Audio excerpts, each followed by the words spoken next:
Hey guys, welcome back. So today I want to talk about the Super Rugby Pacific, especially the Australian sides today, just discuss the teams, what players to look out for, who I think's worth your watch, and just list who I think's worthy of your time this year and what I'm very excited to see mainly, of course. But let's start with the Queensland Reds being Queenslander where I am. In the forward pack, I've got to give it to Harry Wilson. The big humbling number 8, again, young fella, still early days in what he can do and what he can achieve. Missed out on the autumn series, the European tour, purely because Dave Rennie said, hey, look, stay back, work on your game, do what you can, practice, get better, get stronger, get thicker, get faster, all of the above, which I personally believe that's what he's been doing. And after seeing him play and his unfortunate little vom in the preseason, he's definitely worked on himself, he's definitely there. So he's definitely a player I want to watch. He's one of those dynamic loose forwards that he can run the ball, he can manipulate the ball, he's skillful with the ball in hand, he can run straight through field because he's got the size. He's going to be a player worth watching. Now, for a back, I've gone with Jordan Petaia as a fullback. I want to see him as a fullback. Everyone's been talking about Jordan Petaia playing fullback. I want to see it. Tom Banks has had that position basically taken up for a very long time now, but I think it's time for some new light. Let's see what Jordan can do. Now, his biggest detriment being he's very injury prone. He gets hurt a lot. So I'm hoping he can get a full season through, showing the selectors what he can do, especially at 15, and make that jersey his own. So here's to hoping he can pull it off. Here's to hoping he can make it work. I'm very excited to see what he can do. Now, I'm doing this a bit late. I have seen the opening game of the Waratahs versus the Drua. So I have already watched that, but that didn't change my picks and people I want to watch, and luckily the people I picked did stand out. So for the Waratahs, I've had to go Big Red, HJH, Harry Johnson Holmes. Absolutely immense. Again, I thought he missed out exclusively on that tight head jersey last year. He got the call-up the year before. Waratahs played poorly, and obviously Rennie didn't favour them for that, so he chose less Waratahs than he did, choosing basically the Australians and the Brumbies combined. That's pretty much it. But if I'm honest, I think he missed out. They needed him when they're overseas. They're calling out players that were based in England and the UK, France, to come and play to fill in that tight head role when Tupou went down. Alatoa had to return home for the birth of his child. So it just showed a massive void where he would have slotted in perfectly. He played well. He showed his dominance in the scrum. I mean, I think last night, again, I'm not doing a game review. I'll leave that for the other YouTubers, but the game I saw, he was absolutely immense. He just showed his scrum prowess, dominated the scrum, absolutely pivoted on the spot from where he was. Immense, great scrummager, and he proved that. And that's what the Wallabies really needed, especially in the end of year tour. So hopefully the Waratahs do better this year, so the selectors look more favourable on picking a Waratahs player. But definitely keen to see him grow and develop and become the, hopefully, at least even just the bench tight end moving forward. Now, going to a back, Izzy Perez. I've got to say him, Izzy Perez, I don't want to mispronounce that, but great player, been fantastic to watch. I've been watching him play for a little while now, and I think giving the man space, he can just get through it. He's got a step like no other. He can run, he's strong, he's quick, he's got a strong tackle.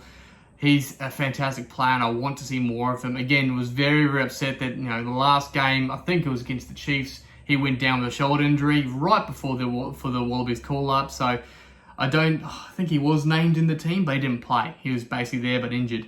So he got a few games towards the end of the year in the wing, but I want to see more of him. I want to see him starting. I know that Oleni has the centre position basically locked away at 13, but I'd love to see what he can do in those games.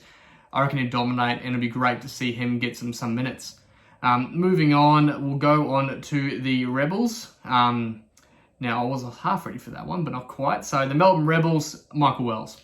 Straight up, immense player, great number 8, great flanker in general. Again, had some great minutes, some great moments, especially if I remember, I'm pretty sure it was against the Crusaders. He's held them back. He kept the Crusaders out from getting to that final. And yes, they lost, I think, 52-26. But at the end of the day, look, it's against the Crusaders. They're immense. They're strong teams. They can play well. They play hard. They play fast. So he did very well, all things considered, and leads by example, just a role model of a player. There's not really not much more I can add besides that. He's immense in the ball. He's strong. He's big. He's fast.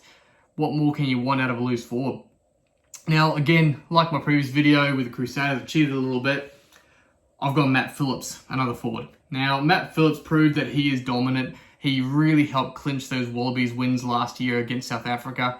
It was his immense involvement in the lineouts and the rucks and the scrums, I think, got them there. Yes, he got a yellow card in one of the games, but hey, look, that's why pencils have erasers. He also did a lot of good work as well to help him get there. So hats off to him. Really keen to see him. And I believe he was named captain as well. So keen to see what he can deliver, what he can run. The game's later today, so I'm very excited to watch it. Now moving on, Western Force. Fileti Kaitu.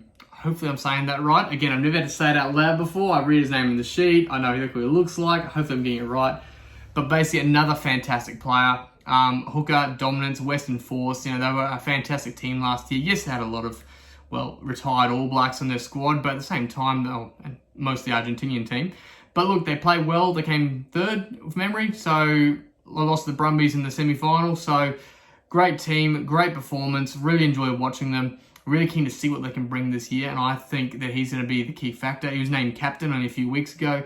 So, again, very, very keen to watch his progress and growth into that team, especially with BPA from Queensland going overseas. Is he going to get a Wallabies call up? Oh, look, they proved they can call a few back, but I'm hoping that this might be enough for him to slot in and take that spot as the first choice hooker. Folau Fainga, look, he has his moments. I'll be keen to see him replaced, though. Maybe one on the bench, one starting. We'll just have to wait and see what actually happens. Now, going on to the said Brumbies, a forward that I think was underutilised, Pete Samu. Fantastic player, great ball skills, can cover at both 6 and 8. Just a big hunk of a man, just running straight through people. That's what he really is. So enjoy watching his performance, enjoy watching his games. Again, I kind of want to see him get a start. I don't think he's a 7. I don't think that was the right choice, putting him on a 7 when Hooper went down at the end of the season. But hey, look, it's not my call, unfortunately. So, yeah, it wasn't the best call, but put him on the blind side, put him at number 8. He's immense. And I see he's already starting at number 8 for the Brumbies in their game. So, very, very keen to see how he goes and what he can deliver. Now, again, I've said I've cheated before. I'll do it again. I've gone Darcy Wayne. I've got on the lock. Again, young fella, 2 meters tall, absolute bulk of a man. I just still remember so fondly being in Suncorp Stadium and watching him steal the ball from the French in the line out to secure the victory. They booted out straight away. The Wallabies won the series. If Darcy Wayne wasn't on the field, they wouldn't have got it. That's my humble opinion. It was down to the wire. The French played well. Yes, they brought their C team, but you can see their depth. You can see their tournaments over in France, what they can do. You see their French players in Six Nations. They've got some serious depth. And half that team still came over, so it's still a good team. Australia stuck it to them, played well, and again, young people like Darcy Wayne have a huge career ahead of them.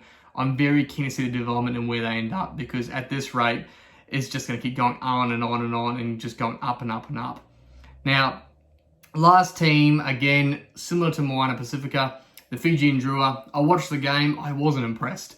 I really want to start to learn about their players, their skills, who they've got. I didn't mind their fly half. I think his name was Ruben Kerr, of memory. Again, I'll put it on the screen what his name is. He had a decent game. Again, he's a Kiwi player from Manawatu, I believe, and he had a few good seasons. Haven't seen him. He hasn't, well, the wiki page, he hasn't played since 2018, according to them. But again, I highly doubt that's correct. But just good to see another player getting some minutes and actually doing all right. Like, again, the greatest game, but I enjoy watching him, and I'm keen to see more of him. Unfortunately, there's too many penalties, especially in the front row for the forwards to really name someone. But at the end of the day, I'm just keen to see what they can grow into. A lot of people are commenting. The fans were fantastic in Parramatta Stadium. Absolutely full of the brim of Fijians, wearing the jerseys, waving the flags. It was great to see the passion behind their team, especially in their first ever game, Super Rugby Pacific. But it's only onwards and upwards from here. They'll learn, they'll develop, they'll get better, they'll come back stronger. So I'll do the same as Moana Pacifica. I'll actually combine the video for those two. If I do get a bit of a team player to watch for those two teams, I'll post another video with just them after I learn their players, how they play, who I think is going to have a serious potential. And yeah, we can just go from there. So again, thanks for chiming in. Please comment if you have any opinions or any players you think I should have mentioned from the Australian division of the Super Rugby Pacific. But all in all, very excited. Got the Reds playing tonight, got the Crusaders playing, got the Chiefs playing. It's going to be a good day today, so very excited for a lot of rugby. And yeah, that's all. Take care. Till next time. Bye.